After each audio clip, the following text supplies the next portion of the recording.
Welcome back into And Still a Wrestling Podcast. We've got a lot to cover tonight. Last week in AEW, today, Full Gear Pay-Per-View Preview. This Day in Wrestling segment, and Collision faces off against SmackDown this Friday night. Let's get into it, but before we do, Timekeeper, ring that bell. Welcome to the And Still a Wrestling Podcast, your weekly podcast covering the latest in the world of professional wrestling.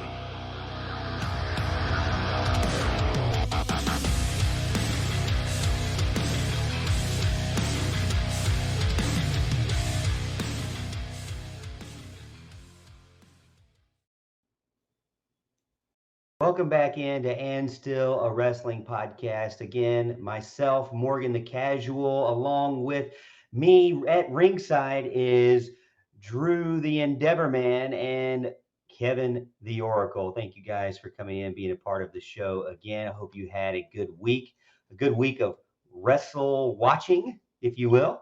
And I hope that you enjoyed it because we've got a ton that we want to talk about. Do you guys mind if I start with this day in wrestling before we get started with anything else? What do you think about that? Have at it. Yeah. Right. However, let me stop here 1 second. You know who said to say hello to you, Morgan? No. Who said? Nick Wayne's mom. Oh, God. wow. Oh, ouch. I heard Nick Wayne was changing his name to Nick Cage after Nope. this past week. Two different guys. So what happened in today's history? All right, so I got to tell you, let's start from the beginning here. 1992, Rock and Roll Express defeated the Heavenly Bodies. I don't know anything about the Heavenly Bodies. Sure you do. That's Bruce Pritchard's brother. And Okay. Yes, Tom Pritchard. And that's another Dr. Tom guy Pritchard. that Dr. had Tom Pritchard. a lot of yeah. issues from what I understand. All right, then we had 1993, ECW held their very first November to Remember in Philadelphia, PA. Salvatore, I'm going to butcher this name. Bellomo. And the Rockin' Rebel in a chair match. The Sandman versus Jim Neidhart ended in a double disqualification. Public Enemy defeated Bad Company. And Kevin Sullivan defeated Tommy Cairo. Malia Hosaka, is that right? Don't know who that is. Gary Martel. And Johnny Hotbody and Tony Stetson defeated the Bad Breed, Axel and Ian Rotten. Tommy Dreamer and Johnny Gunn defeated Johnny Hotbody and Tony Stetson in 10 seconds. Tasmaniac defeated Tommy Dreamer. I guess he wrestled more than once. Mr. Hughes defeated Johnny Gunn. Sabu and Road Warrior Hawk defeated Terry Funk and mystery partner King Kong Bundy. How about that? Scorcher. How many people listening to that did you realize had an ECW run? Because I'm looking at it right now. I was like, well, I learned something new today. I did not know Jim Neidhart had an ECW run. I would gander that 50% of those people are passed away as well. Ooh, ouch. Well, No, that's probably I hate accurate. to segue into that, fellas, but the biggest one from 2005, November 13th, Eddie Guerrero, 38 years old, was found dead in his hotel room in Minneapolis, Minnesota. And it was a heart attack, heart failure from, many things in his life determined that was his cause of death. 2005. So the great Eddie Guerrero. Is that the one that Chavo found him that morning, I believe? Yes. Yeah, the Dark Side of the Ring, I think it's the Benoit episode. They kind of cover that whole thing. And it's like, boy, when you hear it on that thing, it is rough. Chavo tells you the story with no punches pulled on that. And it's like, it was bad enough to wake up to that news, and watch wrestling. What was it? I think Raw was, the first show they did with that, and then SmackDown right after that. I think they filmed them both back to back. They were supposed to be in the same arena that night, if I remember right. Also, fun fact on that, just like I heard with Owen Hart, if I remember right, the Raw or the SmackDown, they were going to do that. They were going to do a three-way with Batista, Eddie Guerrero, and Randy Orton for the World Heavyweight Championship. And if I remember right, Guerrero was probably supposed to take the World Heavyweight Championship belt off of Batista that night because Batista was working hurt and they weren't 100% sure he was going to be good to go. And same thing like Owen, the night they died, they were supposed to win the title. Do you have the pencil at that time? How do you know this? The dirt sheet back in the day. I think somebody he's trying to be the Oracle, Hey man, I think Bruce Pritchard, one of them, talked about it. Like that was the plan. Like they knew Batista was hurt. They had to get the belt off him, and Eddie Guerrero was going to be the guy. Well, reading those down here, Randy Orton websites. Try that again. You were reading those Cloudflare websites? Is that what you were telling me? Those dirt sheets back in the day? Oh man, AOL. What do you want? AOL chat rooms. I mean, those were some legit things. But ProWrestling.com was a great site for me back in the day. It does say Randy Orton and Batista were in a 3-way match with him that night, scheduled on SmackDown. And it never happened, obviously. Yeah. Another thing I wanted to bring up, just random topics of the day that I found before we get into the meat of the show. Some rumors out there that, and I'll go to you, Drew, on this one, since you're the authority of WWE. Rumor out there that John Cena's hanging it up again. I mean, he only had about 7 matches. A lot of those were in not televised. He lost to Solo in Crown Jewel in a very kind of confusing to fans way. He's not putting over, the top tier talent. He seems to be losing to mid-tier talent. And now maybe it has something with the Screen Actors strike being over, but John Cena has been posting some things on social media, basically indicating that his run is done. John I Cena thought he was going to go all the way to WrestleMania. John Cena sucks. So, yeah. So, the deal is like it's like John Cena is more or less done with the WWE right now. Now, the thing about it is it has everything to do with the Screen Actors Guild, settling their differences, and the writer's strike is over. And he made it very clear, I think, in one of his press things. He said, as soon as this strike is over, I gotta go. Like that's the deal. It's like it's part of his deal he has with Hollywood now, where he has jobs that he's obligated to be working on, and just the strike just gave him an opportunity to break away from those obligations and go do a quick run with the WWE. He's fulfilled that obligation basically now. Now, as far as the idea of, is John Cena done with the WWE as in done? No, absolutely not. I can still see there's going to be another short probably run somewhere down the line. I wouldn't even put it beyond him at this point. With Ric Flair being in AEW now, that they wouldn't try to find a way to get Cena back for one quick run just to put the world, or the WWE title on him so that he can break Ric Flair's record. And that way they can just call him the GOAT from now on. That sounds super familiar. I don't know why, but that sounds really, really familiar. It should. Kevin, did you already predict this? He did. No. You know what I want to predict before we get into any more pro wrestling? How much of a shit show F1 in Las Vegas is going to be this weekend. I'm just going to put that out. Now you're really getting off topic here. I'm not the oracle of professional wrestling, not just the oracle of professional wrestling. I'm also going to become the oracle of F1. Between it being mid to high 40 degrees, them running it at 10 p.m. Pacific time, which puts us at 1 o'clock our time, and the fact that they've destroyed the downtown area of Las Vegas, this is going to have long-term financial impacts. And the residents and folks that work in that area, that Las Vegas area, F1 is going to be a bad word for the next few years. They have a 3-year contract with the option to renew for 10 years. They put in billions of dollars worth of infrastructure support, and it's going to be an absolute shit show.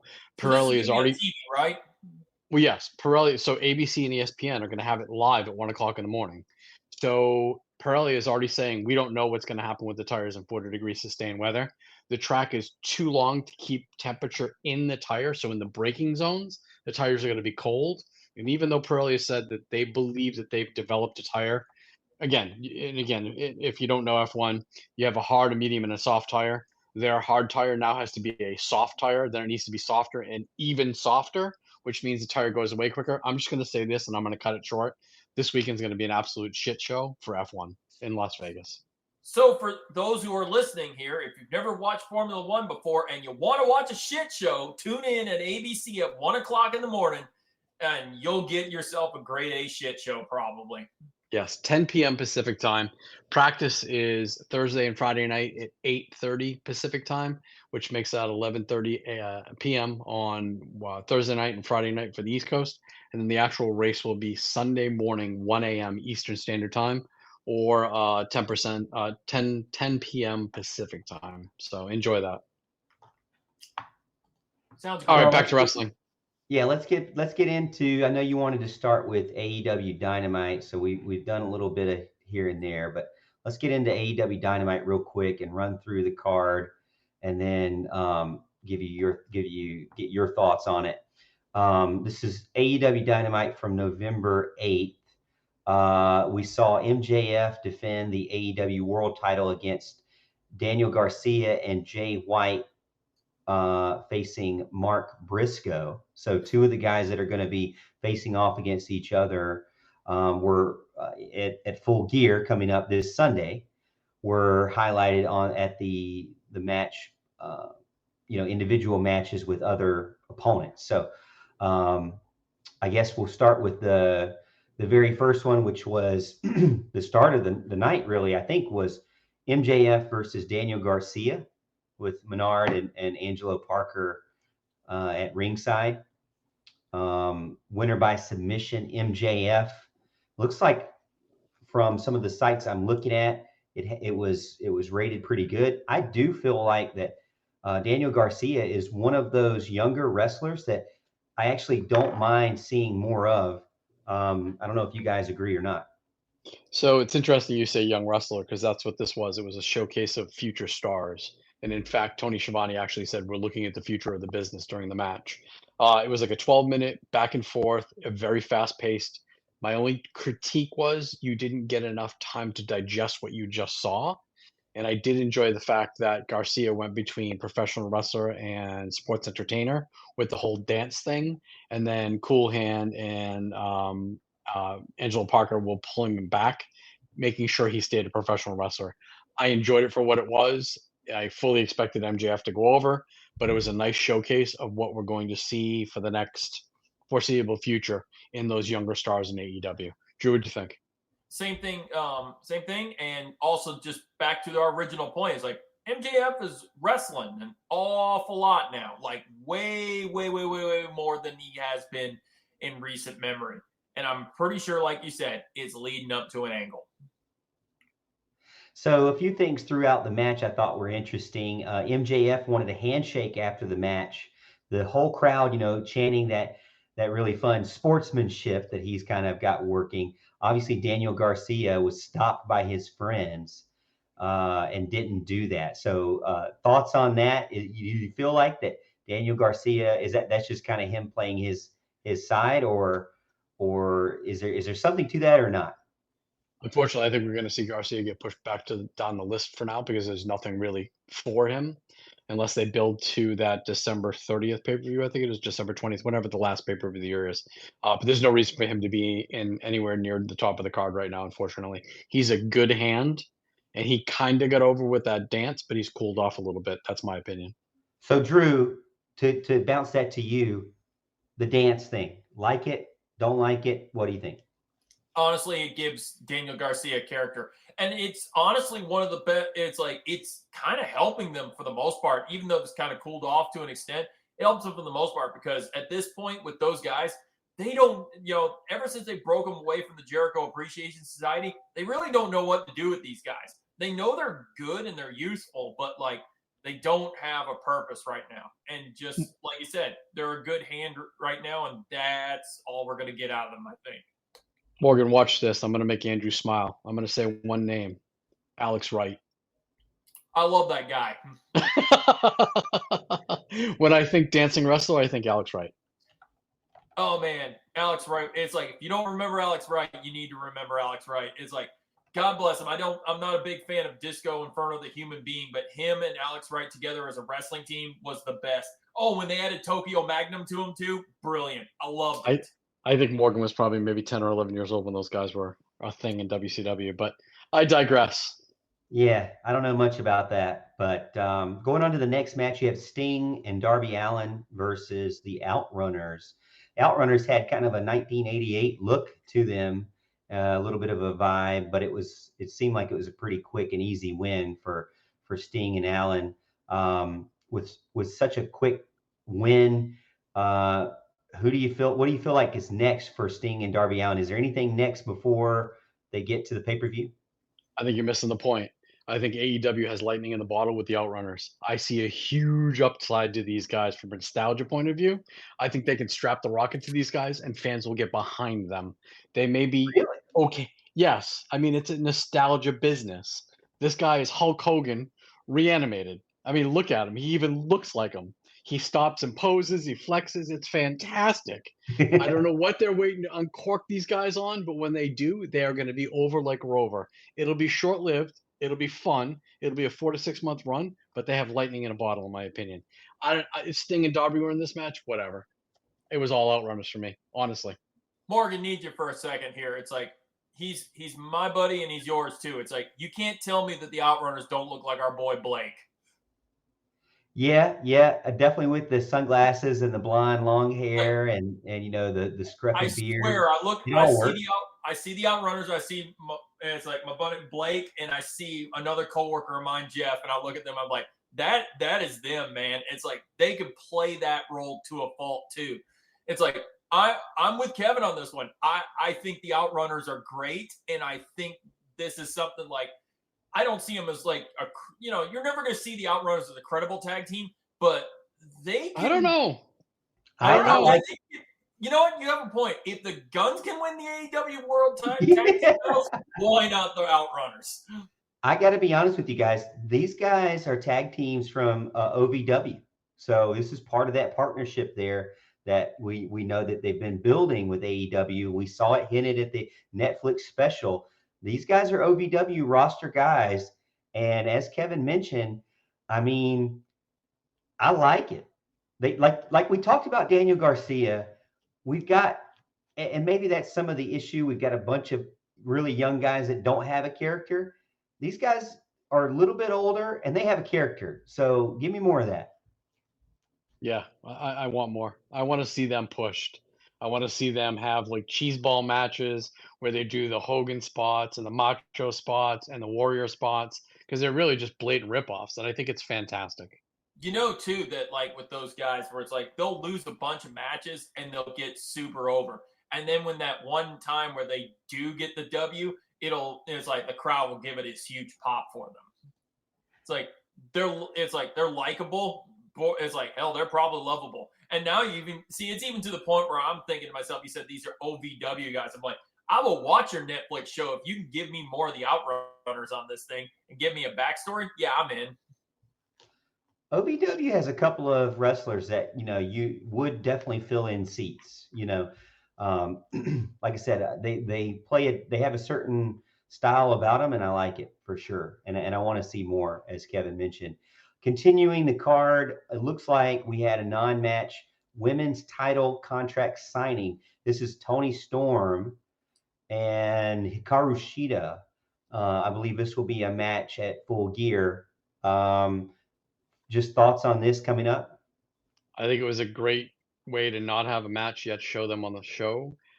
Continuing to see Toni Storm spiral, where she says she is basically she said that every time she was supposed to be the breakout star, Sheeta got in the way. And I thought it was very well done. The fact that she points her toes when she's speaking to the camera and wiggles them is hilarious. But you can see she's just going a little more and a little more and a little more into the deep end. So much so that I placed the pre-order for the micro brawler of Toni Storm from Pro Wrestling Tees this week. And I will enjoy that when it comes in. It's one thing you laugh because I was thinking it's like she licked the pen. But it's another thing that like Sheeta 100% sold that. like first looking at her disgust, and then then also giving the look of like when she's handed the pin, like she's got Yeah. starting paper with it. Oh man, I think it'll be a good one. I still don't know who will win this one. I don't have a prediction yet for Yep, it, we got but to get to prediction, so we'll get that. yeah, for sure. Chin up, tits out, and watch for the shoe. All right, next up is Swerve Strickland with Prince Nana and Penta El Cerro Medio with Alex Ebrahantes. This one is one that I was really looking forward to, and I actually ended up stopping after this because I had some other things come up. But Swerve Strickland gets the pinfall.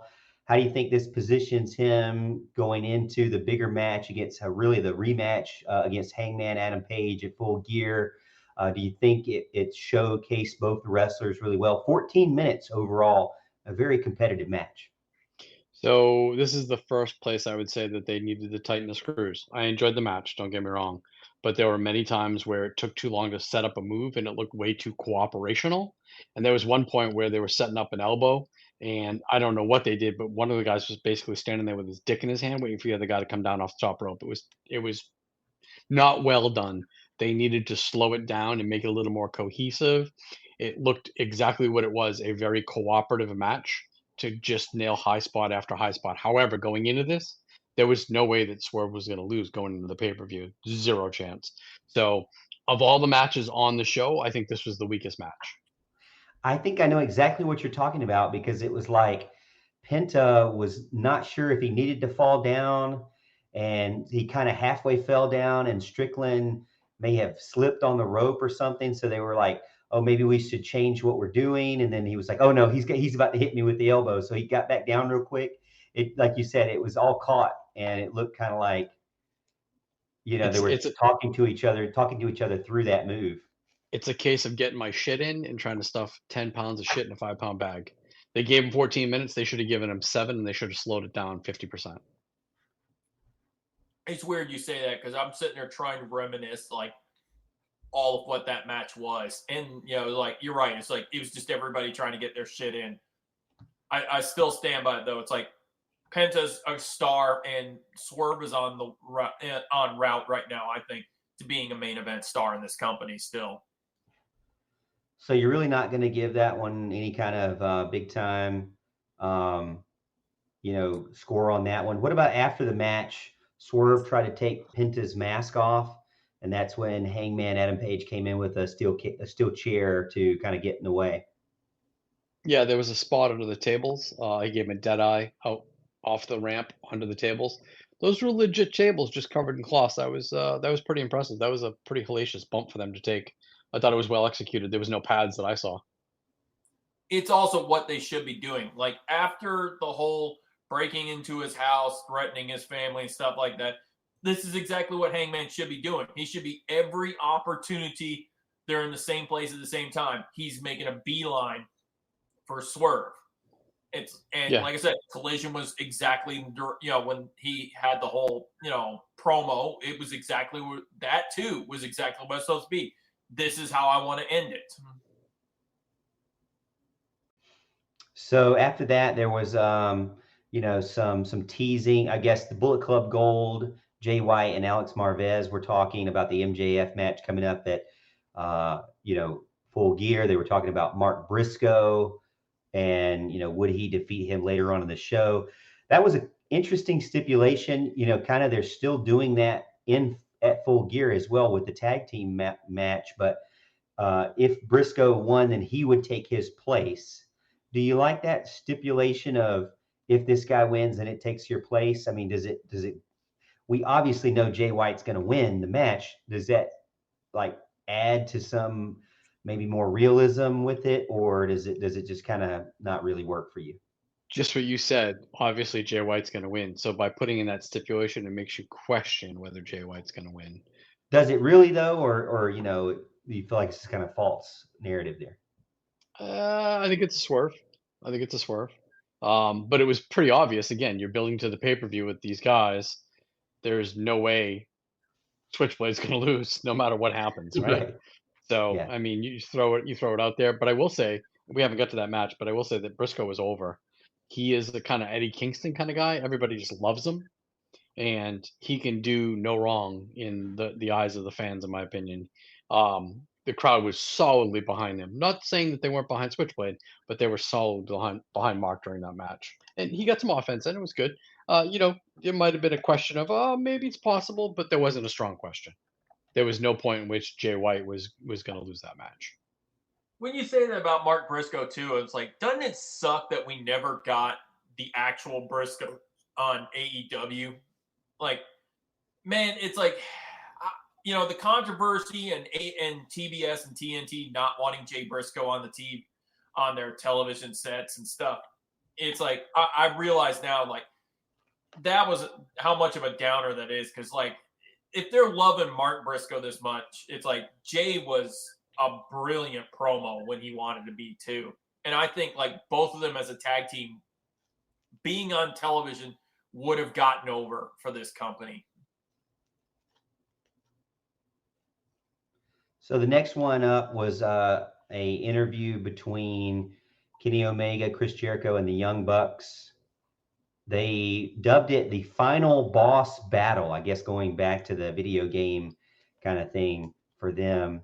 Do you feel that this match, Omega and Jericho versus the Bucks, really, we should call it, as Mac Jackson proposed, the Golden Jets versus the Young Bucks? Do we feel like that there is some build up, some tension here, as if it's a final boss battle? It seems to me that it lacks that build up. So this is causing me concern for the booking of AEW right now. This makes no sense. It came out of nowhere. They even referenced the fact that the Bucks were in line for a shot against FTR, and they're putting that on the back burner. This doesn't make a lot of sense. Is this just to get the guys on a pay-per-view for a paycheck? Unless there's some long-term booking behind this, this is just like a hot shot kind of situation.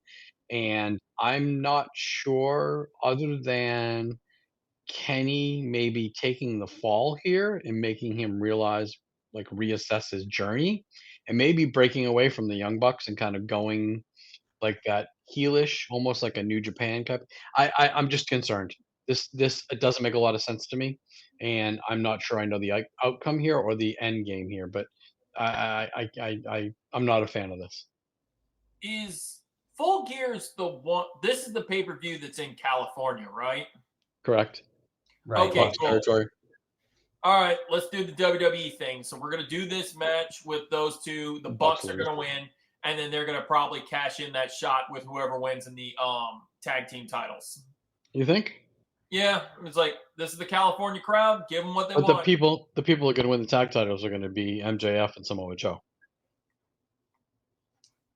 They're not in the AEW World Tag Title, are they? No, the Ring of Honor, the opening show of Full Gear. Oh, yeah. I wasn't referring to that. I was referring to the four-way tag team for the AEW tag titles.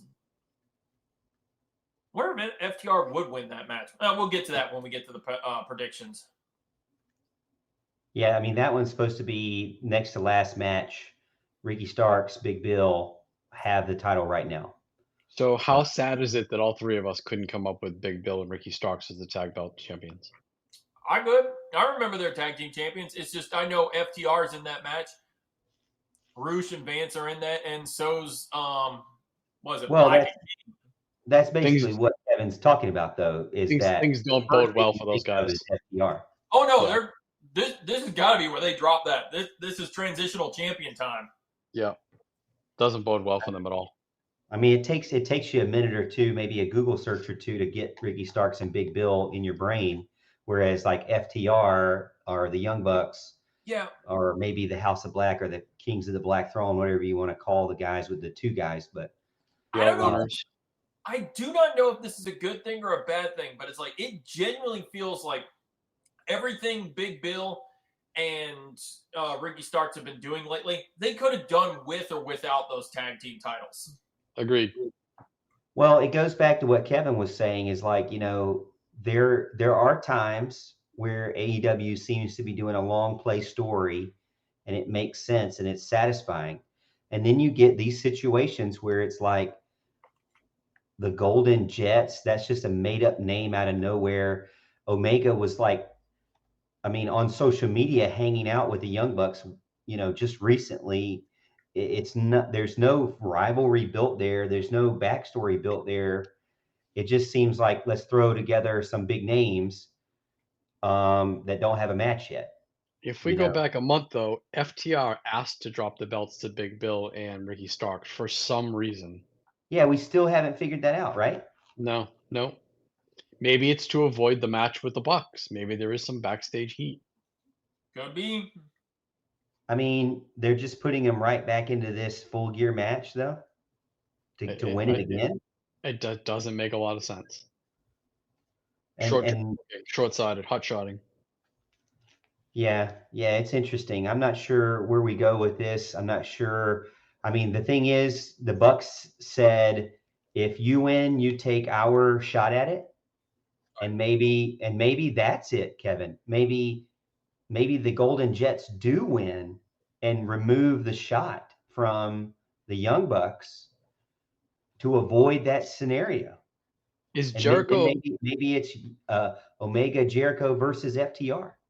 is Jericho a believable winner these days? Like he beat Takeshita in DDT on Saturday night with a Yeah, submission. which is I shocking, don't right? I don't exactly. I don't understand. Chris should be losing, and he was losing quite a bit. Quite a bit. So I don't know where they're going with this. Listen, the man is my age. He's 53 years old. He shouldn't be beating guys that are in their 20s and 30s, in my opinion. He just filed a trademark, the Jericho era. Geriatric era is more like it. And you I'm complain just about saying, Kenny there's Omega's things losses. building Yeah. here that we don't know yet. Yeah, but that man trademarks everything. That's true. That's He, true. he is a marketing genius. All right. So the next one is, and I'm trying to pull it up here as I'm talking. Ring of Honor TV Championship, Samoa Joe versus Keith Lee. Winner by submission, referee stoppage was Samoa Joe. Very physical match between those two guys. Drew, we'll start with you. What's your thoughts on that one? Most important part of that match was the part that was after it, where it's like Samoa Joe vacated the Ring of Honor Television Championship and just laid it down the ring, said, I don't want it. The next title you're going to see on my shoulder is going to be the AEW World Championship. Now, this means also that, like I said, the ROH TV title is vacant. They've got to find somebody for that. Honestly, Keith Lee would have been great. But I guess they don't want Samoa to do that job right now for whatever reason. But yeah, it's like I think that's leading to something bigger. By the way, it's like as Kevin will say, it's like this was exactly what we wanted to be: big meaty men, slab of meat. Kevin's going to get mad at you if you keep taking away that slogan for him to say. Which he stole from Big E in the first place. Samoa Joe, Kevin, 574 days of Ring of Honor TV champ. And he just, I mean, are we saying he relinquished it? Yeah. Is that what we're saying? So Kevin, thoughts on that after such a lengthy reign? So I didn't think the match was all that great. I thought it was very one-sided. In fact, from memory, the only offense that I remember that was impressive that Keith Lee got in was a pop-up powerbomb on Samoa Joe. Samoa Joe seemed to command the match, working on body parts from what I remember. I would like to have seen more. We know that Keith Lee has the ability to really go, and I didn't feel like we got that in this match. So I'm looking forward to a rematch down the road. But I didn't particularly care for the fact that he just threw the belt down. It devalued it, in my opinion. Like, I don't give a shit about this anymore. Here you go. You can have it back. I've done what I'm going to do. I've had it for nearly 600 days.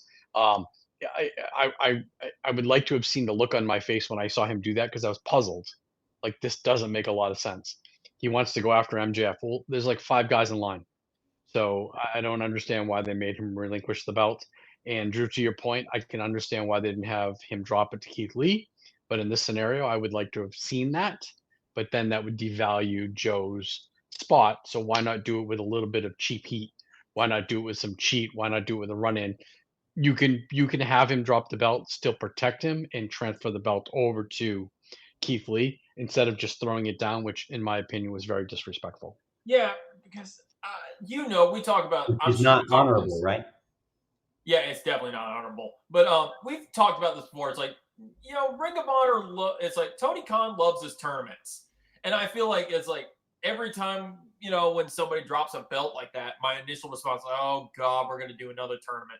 Which I guess eventually we'll also need to get into the fact that on Collision they announced a tournament. Oh, did they? Not for the Ring of Honor title, but just a tournament. Tony Khan loves his tournaments, man. He must sure be great does. during March Madness. All right, next up was the Guns. Austin and Colton Gunn come out for a squash match against the Bollywood Boys. I guess we really don't have any thoughts of that, but afterwards they were kind of trash talking MJF. Or wait, maybe we do have some thoughts. The best part of that match was the Bollywood Boys dancing before the bell rang. You guys didn't see they did it WWE too. They do the whole lock their legs together and it's actually very entertaining. And then the bell rang. So that match went about 3 minutes. They got one offensive move. No, And then, it was 46 seconds. oh really? Yeah, it was. Jeez. Okay. They took a beat down. Yeah, it was basically a squash match. But the Bollywood Boys have been around for a while. They were in WWE for a number of years. And yeah, they have that whole like dance where they join their feet together and dance. It's pretty entertaining in my opinion. Yeah, they were Ginger's henchmen, weren't Yes. they? Wait, they were Jinder Mahal's henchmen? Really? Yeah. Yeah. Yep. The Maharaja? Yes. The modern day Maharaja. The modern day Maharaja. Unfortunately for them, the most memorable thing they had with their WWE run was that time where Randy planted one of them into the announcer's table, and you saw Randy even make the face. Yeah, you knew that wasn't a good landing. Somebody threw him over the rope, I think, and tore one of their ACLs. They threw him so hard. Yeah. Oh man, that was back when I was a WWE fan. What a day! What a life! All right, so moving on. MJF comes backstage, or is backstage watching everything go down, and Samoa Joe comes up to him and kind of just looks at him, and they just kind of walk away. So I don't know if you had any thoughts about that, but that has to be the mystery opponent for the opening pre-show. His tag team partner is going to be Samoa Joe. It has to be. It's either that or what's his name from the Acclaimed, and he doesn't make as much sense as Samoa Joe does. I don't think it'll be the Acclaim, because didn't we get the Acclaim getting destroyed by the Devil and his little henchmen? Yep. And you're not going to like what I have to say about that either. So we'll wait till we get there. So the next one was Jon Moxley and Wheeler Yuta backstage, and Moxley was talking about how Orange Cassidy didn't deserve to make it to Full Gear. Obviously, they're going to be fighting at Full Gear, I believe. So another not intercontinental, it's international belt between Moxley and Orange Cassidy. Thoughts on that? One of the better interviews I've seen Orange do. He did it straight. He didn't add any comedy to it, and he came off like a legit contender. I thought he did really well. Serious Orange Cassidy's fun. He's really good. And it's like when he wants to be good and dead serious, he's good. Yeah. Wardlow was then in a video package talking about how he'd been wasted for 3 years because of MJF.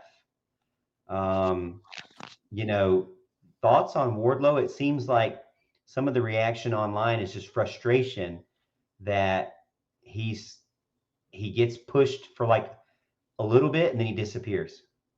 My thought on Wardlow is he was one of the 4 guys in the hood, but we'll wait till we get there.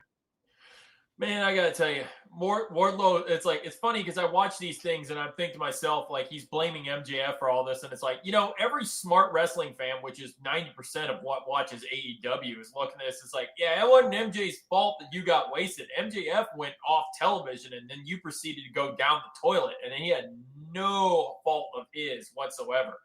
It's like MJF didn't make you fight a bunch of lawyers, 5 seconds after you got the biggest push of your life. Finally, a match between ladies. Happy birthday, Julia Hart, who turned 22 years old. She faced off against Red Velvet in a winner by pinfall there for Julia Hart. Another really nice moonsault and 8 minutes. I think that was the best produced female match that I've seen so far this year on AEW. It's definitely a testament to how much Julia Hart has improved. Side note on that too, Julia Hart also has, in my opinion now, one of the best ring entrances in AEW right now.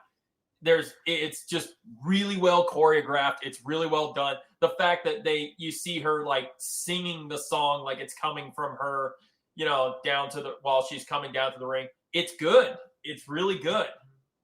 Yep, I agree. Do we think we've been double swerved here, and is Sky Blue going to go back down the path of the black?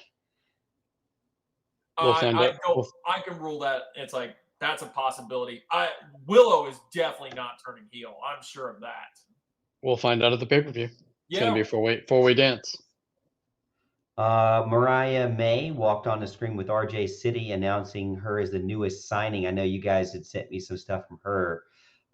She seems like some of her highlights, she might could go in the wrestling ring, is what I'm talking about. But she's about the wrestling ring, Kevin. The ring. She's missing one aspect that really does it for you, though. Is she, Morgan? Yeah, I'm a nose guy, and that's just one thing. It's a go no go for me. Wait, what? I've said this on the radio many times, Drew. I would never date somebody with an ugly nose, and so my wife has a cute nose, and I have a thing about ugly noses. Okay, I can understand that to an extent. It just caught me off guard. It's like, man, you've got all these things to look at, and your first go is the nose. All right. Yeah, I'm pretty superficial about that, and I probably each their own. I probably have nothing to stand on with the way I look, but you know what? It is what it is. Like I said, no judging. It's like, all right, let's talk about that final segment and how we went off the air, boys. The final match: Jay White with Juice Robinson, Austin Gunn, Colton Gunn versus Mark Briscoe. If Mark Briscoe won, he would take over the opportunity to face off in the AEW World Title match, but he did not. Jay White hit a lifting DDT and hit the Blade Runner for the pinfall about 14 minutes long. Jay White will be challenging MJF at Full Gear in just a couple of days. Good match. I thought it was fun. Never did I think Mark Briscoe would win. He's over like Rover. The crowd loved him. And the more I see Jay White, the more I think he's an upper mid-level guy. He's never going to be a top guy, in my opinion. Really? Yeah, I just don't see it. I know that in New Japan he was, but even that I think was forced. He's not on that same level as the guys that are going to quote unquote hold the strap. I don't even think he can go with Kenny Omega. And we know that Kenny's lost a step. So I just don't see that extra gear in him. He relies a lot on his henchmen. He relies a lot on cheating. I just don't see that physicality out of him. It doesn't have that snap like you get in that upper echelon guy. That's my opinion. I think if you've matched him up with someone of equal stature, I'd like to see it. Like I could see him going up against Adam Cole he's a small guy. Yep. Like he's that. a smaller guy. I agree. I would think that would be a very believable match and a very good match if you got him in the mix. Instead of take John Moxley out of that stupid, cycle with Orange Cassidy. It makes no sense to me. And put Jay White in there. Put Adam Cole in there for that belt. John should be up. John should be up in the world title. I can't argue that. You're right. The body type, Jay is just a little too small in my opinion. He needs to be in there with people like you mentioned. That's one thing we agree on, man. I'm learning wrestling. I started to shit talk and say it's like he only signed a couple years contract. It's like, what are the odds? It's like if you don't think he's an upper echelon here, what are the odds he goes to WWE and tries to be upper echelon there? Jay White versus Seth Rollins might be a pretty fun match. Yeah, once or twice. Jay White versus AJ Styles. I mean, I haven't seen AJ work lately, but I was in his hometown last week, Gainesville. You know what? I haven't seen AJ Styles either. I actually ended up watching SmackDown last Sorry. week. I'm sorry. Did it hurt? Did it hurt? It's a good show. So I didn't think it was that great of a show, to be honest with you. Did I ever tell you about my pet peeve with that whole? To be honest with you. You don't want me to say it. So Okay, essentially, what you're telling me is you've been lying to me the whole time, and now you're being honest. no, I don't know why I say it, but Okay. Kevin Owens, Austin Theory, I really didn't. Chelsea Green, Piper Nevin, and Charlotte Flair and Shotzi. I don't know. I'm just not. There was no that wasn't. I'm looking at the wrong. You should have watched the New Japan show Friday night. I'm looking at the wrong one. Hold on. You probably would have liked the New Japan show more. The New Japan show. When was that? Friday night. Really? Yeah. Was it on TV? Like actual TV? No, it was on pay-per-view. It was good though. It wasn't incredible, but it wasn't bad. Didn't have all their top stars on it because it was a U.S. New Japan show. So you had 4 or 5 guys from Japan, and the rest were the U.S. guys. Like Trent Beretta was in the main event. And the funny thing is they mentioned the last time Trent Beretta wrestled, he wrestled in Charlotte, North Carolina. I happened to be there. It was him and who's Tony Storm's husband, Juice Robinson, in the main event when Juice was their U.S. champion. And they went like 35 minutes, and we were front row for that. There was only like 150, 200 people there anyways.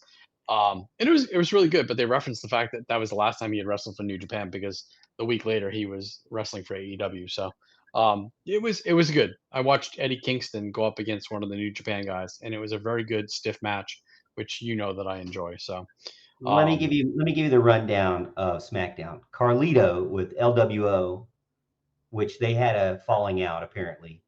Santos Escobar fought with Rey Mysterio after the match. Carlito fought Bobby Lashley. Who fought Bobby Lashley? So Carlito was his first SmackDown match in like decades. Bobby Lashley. Carlito versus Bobby Lashley is literally 2005. So can I tell you my nostalgia with Carlito? Sure. Does anybody remember when he beat John Cena for the Intercontinental title in the Boston Garden? I was there. Oh, I thought you were going to tell me you were in the club where that dude stabbed John Cena allegedly. No. Carlito's bodyguard Jesus or something like that? No. We were in the box in Boston Garden for work. We had all rented out the box. We got 12 guys together, and like within 15 seconds to go in the match, I'm like, something's not right here. Carlito's going to win, and sure enough, he won because John was going off to do some movie, The Soldier or something like that. Probably the Marine. The Marine. There it is, the Marine. Yeah. So hey, can we take a second to acknowledge that, like how far we've come in wrestling? It's like John Cena was leaving and going to be off TV, and the gimmick they came up with was he went to the club after the match and got stabbed by Jesus, not thinking for 1 second that we weren't going to look at that and be like, hey, wait a minute, and then see when he comes back, like, are there like stab wounds on Cena or what? No, you don't have to like go back and prove what happened. You just got to say it happened, and then you move on. Sure. Like Pat Patterson winning the belt at Rio de Janeiro. It happened. Kairi Sane joins Damage Control, setting up Bayley, Io Sky, and Kairi Sane versus Charlotte Flair, Asuka, and Bianca Belair, only to find out, giving you a spoiler here, only to find out later on in the show that Asuka would be a traitor against Bianca Belair and Charlotte Flair and join Damage Control. Every time you say Asuka, my dog turns her head. Oh, yeah. See, I don't understand why you don't watch SmackDown when you have a dog named Asuka, but you're not going to watch the actual namesake. The next one was Dragon Lee and Cedric Alexander. Like, not really important to me to watch that at all. Interesting fact, Dragon Lee is Rush's brother. Interesting fact, it's like it was a fun match, and also Cedric Alexander damn near murdered Dragon Lee. I didn't see that. I just kind of he did a belly to belly and just like launches Dragon Lee into the turnbuckle upside down, and like you can see like Dragon Lee lands kind of semi-awkward on it. It was definitely one of those spots you see and you're just like, ow. So, anyways, and then there was, I guess the next one was LA Knight and Grayson Waller. I didn't really, like I said, it was on the background by this point, but, I didn't really think it was that amazing of a SmackDown. But Night. Proving a point, if you listen to the crowd when LA Knight came out, it's like, dude had not lost any momentum whatsoever, since losing a crown jewel. I said he would. They gave him Grayson Waller, who it seems like is just a guy that's really easy to beat up on because of his character. Pretty sure it's like, he's a really good, unlikable guy, kind of like Austin Theory, I was gonna say more. They pair those two together a lot. I was gonna say it's more like the Miz, really. Yeah, the Miz. But I wouldn't give him credit for the Miz. The Miz has been around for so long; he deserves a different level. All right, so going into AEW Collision. No. We got to finish the high spot for Dynamite. How they went off the air. Oh, okay, all right. Oh yeah, all right. That is an important angle. Excuse me. Going back to AEW Dynamite. All right. Well, what do you got to say? Well, set it up, tee it up for me. What happened? So after Jay White beat Mark Briscoe, right? MJF's music came and appeared from behind the Bullet Club Gold, right? Yep. They bailed out of the ring, right? And the Acclaimed and Billy Gunn were attacked by masked assailants in the back. Correct. Anthony Bowens was tossed through a glass window. A la the barbershop. And then it was Morgan. It was real glass. Yeah, it was like real glass. Cry me a river. So are we thinking that CM Punk is the masked devil? Is that what we're thinking? Is that where we're going? Nope. CM Punk is Chicago for Survivor Series. Okay, so I believe that the 4 guys that we saw jumping the Acclaimed in the back were the Kingdom and Wardlow.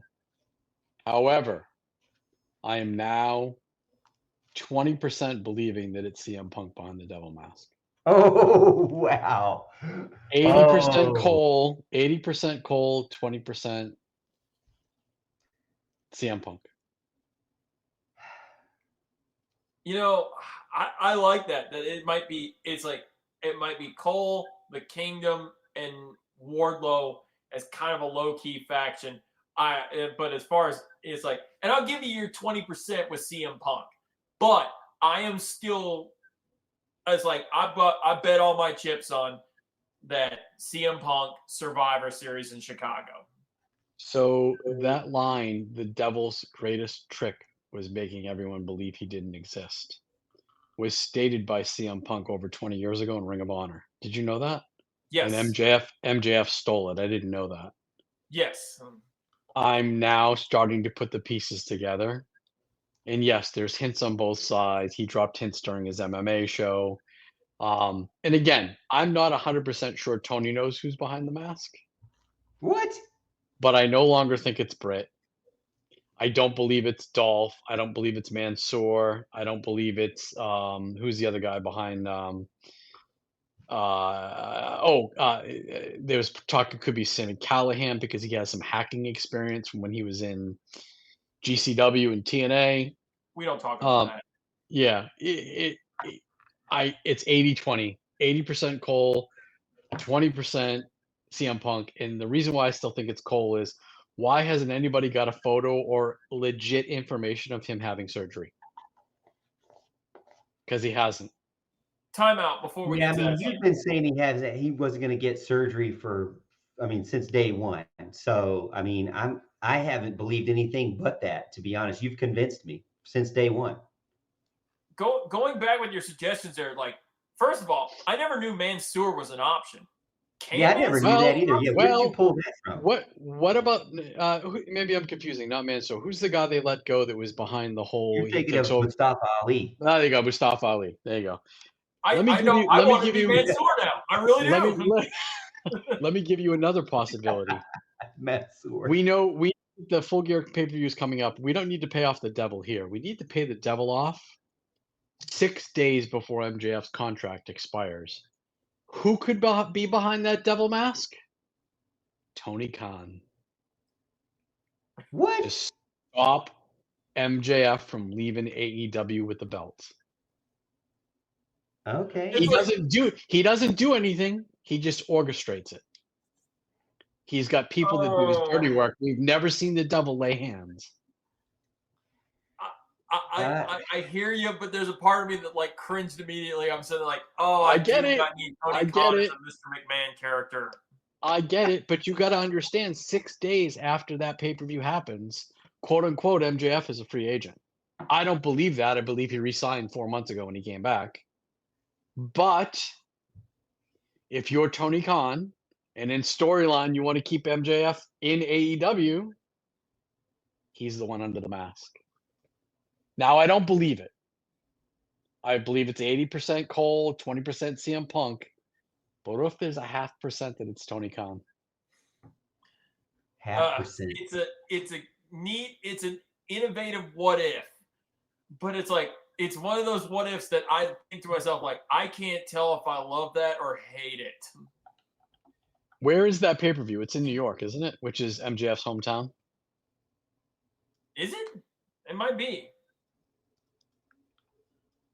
God, now I want to actually like. What is like? Okay, it's called World's End, right? Yes.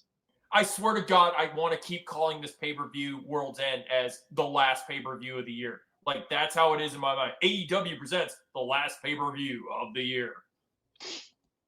Yeah, you're right.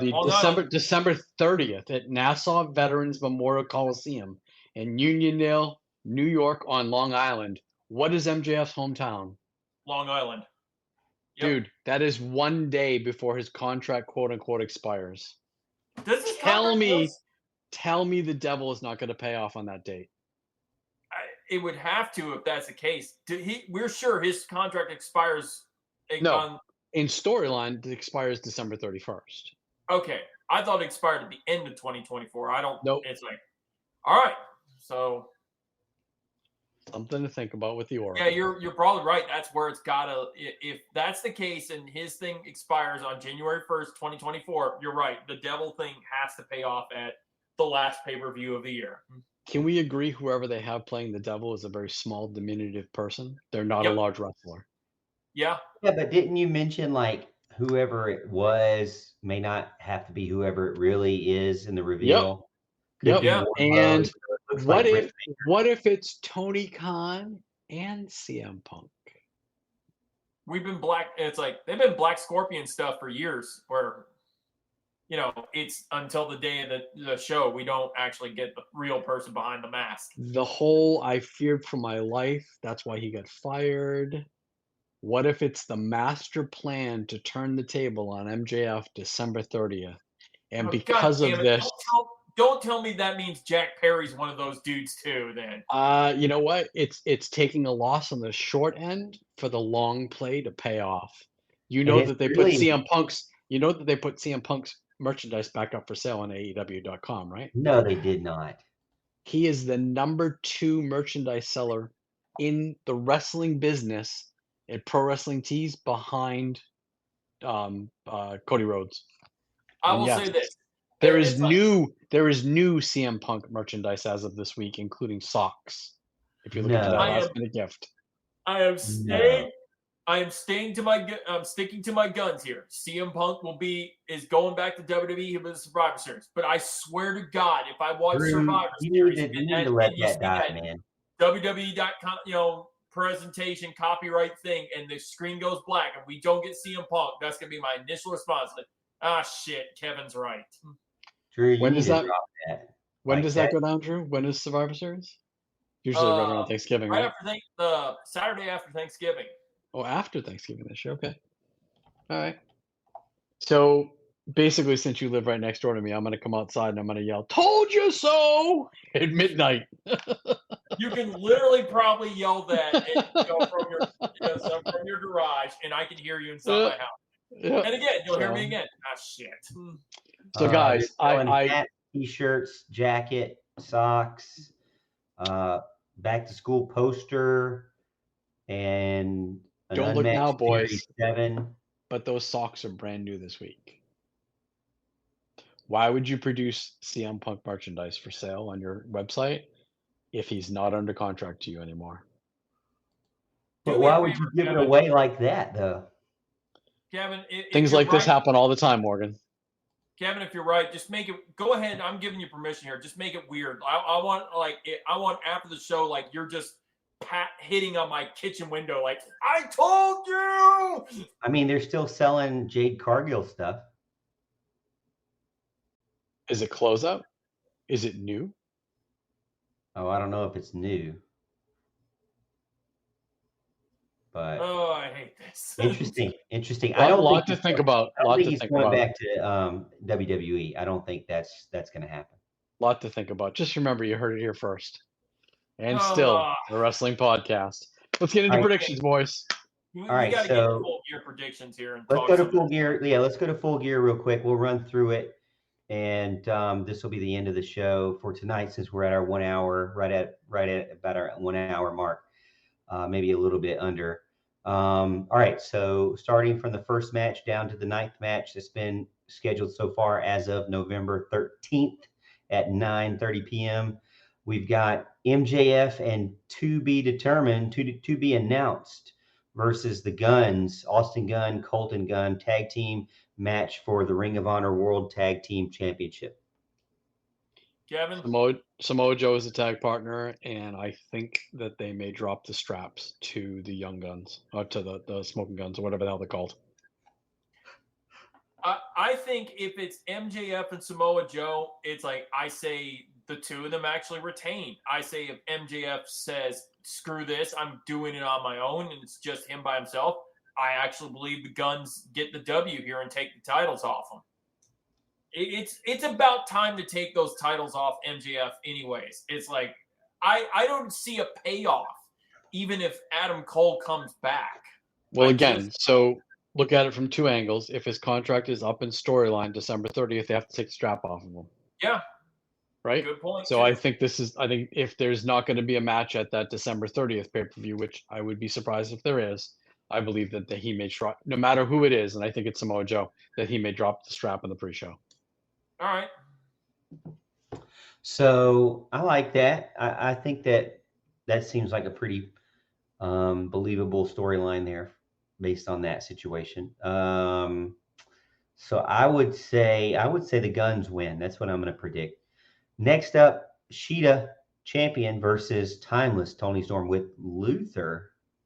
I didn't know Luther was with her. Yeah, he's a butler now. They repackaged him. You're not supposed to know that he's a former death match wrestler. Yeah, right. So yeah, they repackaged him. You know what? I'm not sure. This is a pick'em. I would like to see Toni Storm go over, but I'm not sure she's going to, because if you don't put her over, she's continuously going crazy in the chase and the chase and the chase. If you put her over, then you can give her a whole different slant where she's on top of the world. I think it could go either way at this point. I'm not sure of the outcome here. I want to say that you're right. Like I said, like it makes sense in my head that Sheeta actually gets the W and we keep, her just downfalling the madness. But like the other thought process went through my mind was like, this might be one of those cases of put her up, let Toni Storm win it and strike while the iron's hot. It's like, oh, and real quick on this one, because AEW is notoriously bad about this. None of this shit where like Sheeta wins and then we have like whatever, like Dynamite special or something like that, like less than a week later, and that's where Toni Storm wins the title or something. They did it with Thunder Rosa, and it didn't make any sense to me whatsoever. Drew, watch the shoe. Morgan, what's the next match? Sting, Darby Allin, and Adam Copeland with Ric Flair versus Christian Cage, Luchasaurus, and Nick Wayne in the 6-man tag team match. What up, Nick Wayne's mom? I can see Christian's team going over here and saving Sting for his payoff in February or March, whatever it's going to be. This might be a way to get Darby out. Remember, we have to put Darby out of the business for a short time while he goes and hikes Everest. And he has to do the 3 lower mountains before he can go to Everest. That takes a year. So he has to get going on this if he's going to climb Everest. I think he said September. So we have to figure out a way to get him out. So I see them losing here in some form or fashion. I think if Ric Flair's there, Adam Copeland's involved in this match, and so is Sting. No, I think they end up going over. It's like Yeah, Nick Wayne would be that dude who takes the pin too.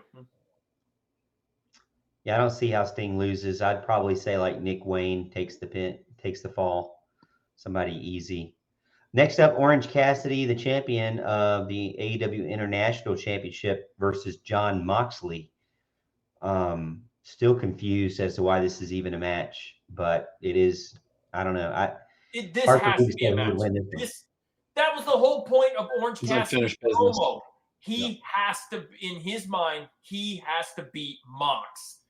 It's like, it doesn't, he said, this championship doesn't feel right unless I beat Mox. I have to it's like, it's all about him being able to, beat that hurdle. And for that matter, I've got to pick Orange Cassidy here. Okay. All right. I'm with you. I'm going to go with Orange, and I think I'm going to say this is the match of the night. Could very well be. Next up, Hangman Adam Page versus Swerve Strickland with Prince Nana. Texas death match this time around. This is what I was leading up to talking about with Hangman. It's like, he cut a brilliant promo. It's like probably one of his better promos on Collision, and that's how he says, I want this to end, is he's going with the Texas death match. I'm pretty sure we've done the Texas death match with Hangman somewhere earlier in AEW, haven't we? Like, in wrestling history, he's never lost a Texas death match, and it's time for him to lose and go away and get repackaged and come back with a different veracity. He needs to lose to put Swerve over, make galvanize Swerve as a star, and Hangman needs to come back in a couple of months as like a re-energized, re-angled wrestler. 100%. I think he'll get his offense in. He'll beat the absolute crap out of Swerve. But yeah, I'm with you. Swerve goes over here. Yep, he has to. I agree. He has to. Two guys kind of in like no man's land as far as belts are concerned. Two wrestlers that deserve to be showcased, but have no place in a belt right now. I don't understand it, but that's where it's at. Morgan, do you swerve when you drive? Only after is that the lyrics? Is that how it goes? I swerve when I drive. I swerve when I drive. Only after he leaves Twin Peaks. That billionaire bacon boy. Woo. The Golden Jets, Kenny Omega, Chris Jericho versus the Young Bucks, Matt Jackson, Nick Jackson. Tag team match. If the Jets win, they'll be able to take over the World Tag Team Championship opportunity. If the Bucks win, then the Golden Jets must disband as a team. That team name goes over like a wet fart in church. I'm so disgusted by this. I have no prediction. I just don't give a shit. I was about to say, like, I'm gonna go with like saying that the Bucks win, but it's like you bring up a valid point, man. Like, do I care? I really don't here. Like, I feel like I should care that this match is happening, and it'll probably be a good match. But it's like I'm with you. I do not see any fun as like purpose for this. It's kind of it's like we just put them on the card just to make sure they're on the card. I'll predict Kenny gets pinned here. Yeah, I can see that too. Next up, Statlander, the champion, versus Julia Hart versus Red Velvet or Sky Blue. Yet to have that match. It'll be Sky Blue in the. So this will be for the AWTBS Championship 3-way match. This could be where Sky Blue and Julia Hart take down Statlander. I think you're going to see a continuation of that angle, but I'm not sure Stat's going to drop the belt. I kind of agree with you on that one, though. I'm going to, just to be different, I'm going to say strike while the iron's hot. I think it's like Julia Hart wins the title. Let me ask you, Statlander's tagline is more than a woman. Exactly what does that mean? Is that kind of like I'm not like most girls? Don't treat me like a woman. Don't treat me like a man. It seems an awful lot like Nia Jax's tagline. I'm Treat not me like for both. just what I am. Yeah, it's Nice one in the world. Anyone? not good. Not Okay. good. Yeah, Not good. I don't see Statlander dropping the strap here.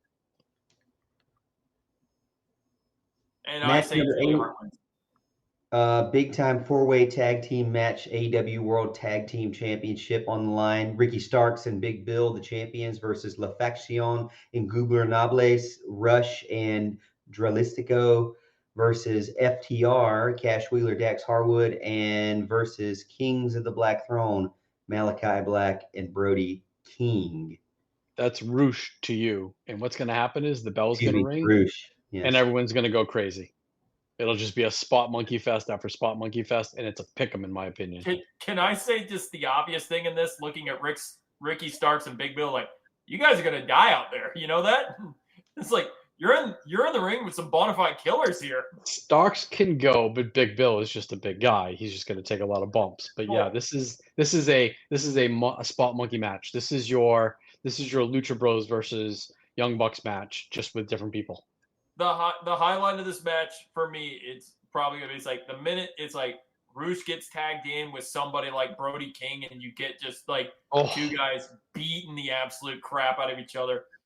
Oh, I bet you Ricky Starks can sell that Malachi like kick, like none other. Yeah, it's going to be a fun match. I don't know if it'll beat the Moxley Cassidy match, but this will be a fun match.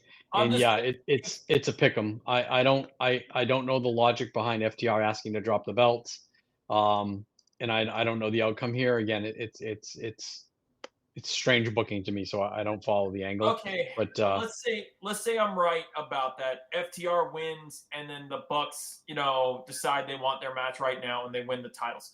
If the Bucks are not involved in this in any way, shape, or form, I'll just go the trifecta here and say if Julia Hart wins the TBS title, that Malachi and Brody actually take the tag team titles.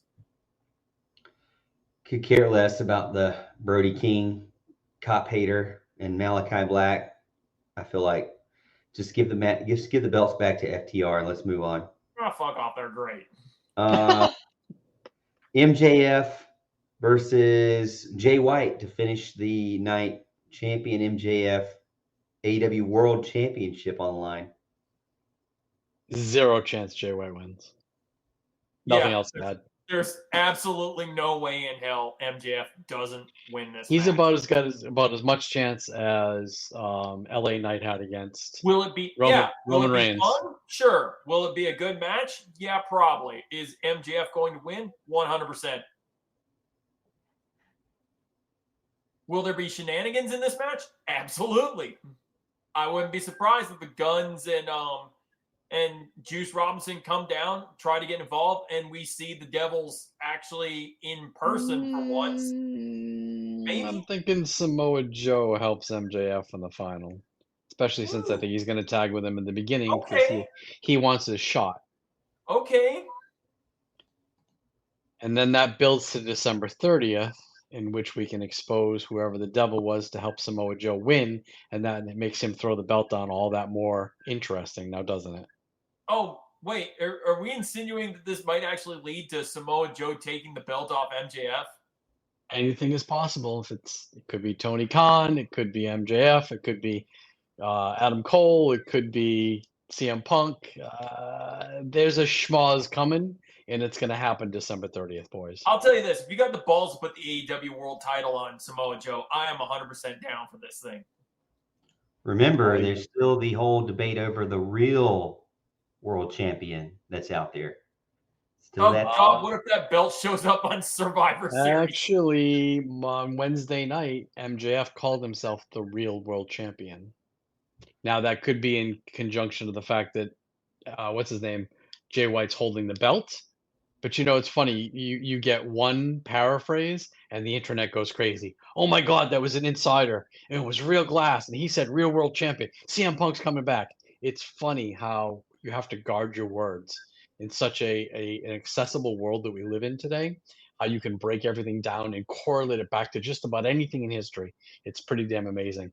But boys, did we not just a couple weeks ago see it's like have Morgan brought it up, oh look, Malachi Black's out of here and he doesn't have any of the paint over his eye, and we tried to, and we're asking, is that just a goof or is that actually got significant meaning? This is pro wrestling now, I guess. So my overall question about the pay-per-view is it going to be a good pay-per-view? And Morgan, you've brought this up numerous times. We often go into this thinking it's going to be an okay pay-per-view, and it blows our socks off. Are we going to get another one of those with this, boys?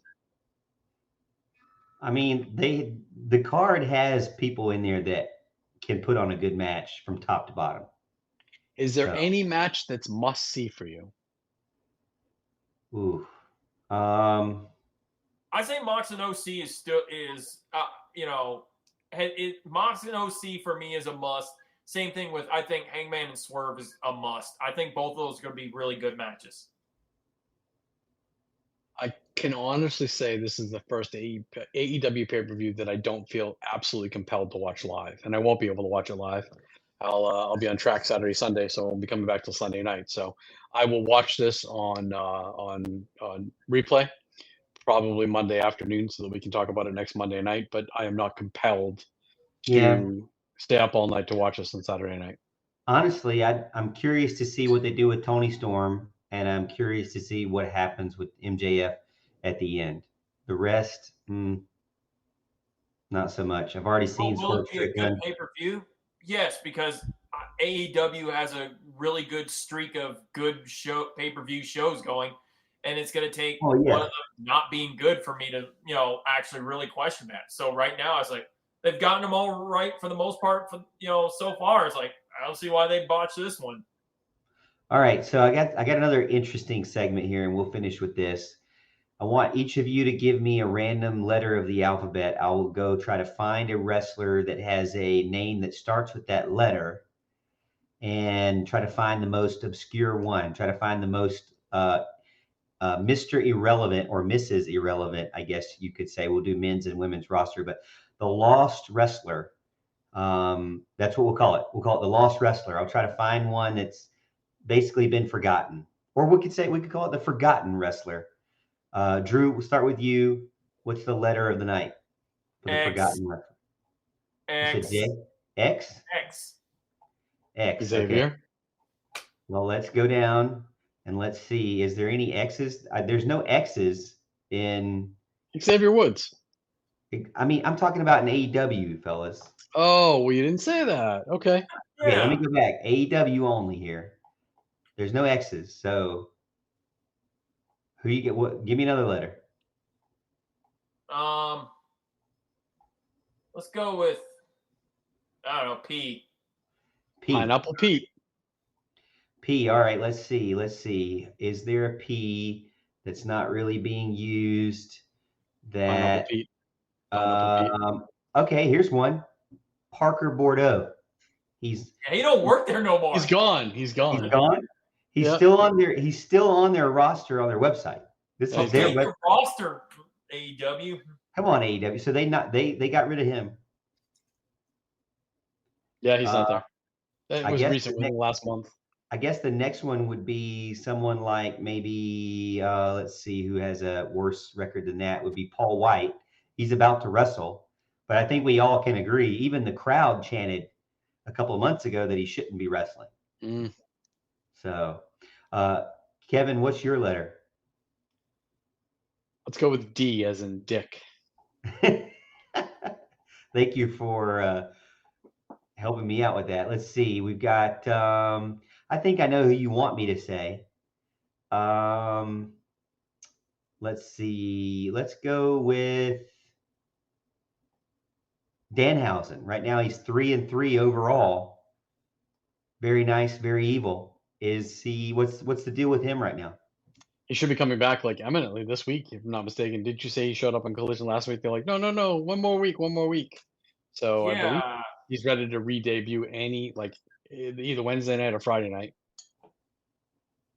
I do love me some good Danhausen. Let's see. A D for the girls, the women's roster. Diamante. 4-8 overall in 2023. She was on TV 2 weeks ago on Collision, if I'm not mistaken. Wasn't she there when we were at Collision? She was. And for Pete, we have two wrestlers that have no records: Paige Van Zant and Penelope Ford. Paige is not Paige Van obviously Zandt wrestling does anymore. not work for that company anymore. Now, What happened? Ford, you got something. What happened to Pineapple Pete? Do you guys remember him during the pandemic? No, what happened to fought- Luigi Primo? Is he still making Yes, Luigi. Super You bad know girl that pizza Ford disappeared. that What's she pizza is doing? gimmicked. The pizza that he spins is a gimmick. It's a cloth and it's attached to his hand. So even though he's wrestling, he's still it's fantastic. Fantastic gimmick. Was that this year? Was that 2023 we saw that? Maybe? Yeah. Maybe I don't early know. in the year. I don't know, man. That was a great character. You're losing me Yep. on this. Pineapple Pete sat front row week after week at AEW at Daly's place. And it's not even his real name, but for whatever reason, Chris Jericho started calling him Pineapple Pete, and then he had a match with Pineapple Pete. You don't remember that? No? No, I'm losing. You're losing right. me. All right. I'm trying to see Pineapple Pete. Yep. Yeah, you're not going to find it, I bet. AEW. No, definitely gonna find it. He was Why, prominent. why he so? Oh, okay. I don't know anything about this guy. I don't remember seeing him at all. It was during the pandemic, and they only had like maybe 25 people around the ringside, and he was one of them. And something happened where Chris Jericho he hit Chris Jericho. Something happened. There was an interaction. He started calling him Pineapple Pete, even though that isn't the guy's real like. He's it's not his work wrestling name. He just started calling him Pineapple Pete, and then they had a match on Dynamite. Him and Pineapple Pete. He squashed him, but he made Pineapple Pete a star because Pineapple Pete was just an indie worker from the area. Interesting. Well, Yep. Well, I think that wraps it up for the show tonight, fellas. We had some great discussion. Rest in peace, in memory to Eddie Guerrero. We talked about Full Gear and our thoughts leading up to that, from Dynamite all the way to Collision, and then some discussion on those lost wrestlers on the roster for AEW as well. I hope you enjoyed this podcast and hope you will tune in next time as we continue our talk and rants on all things AEW and professional wrestling. This is and still a wrestling podcast.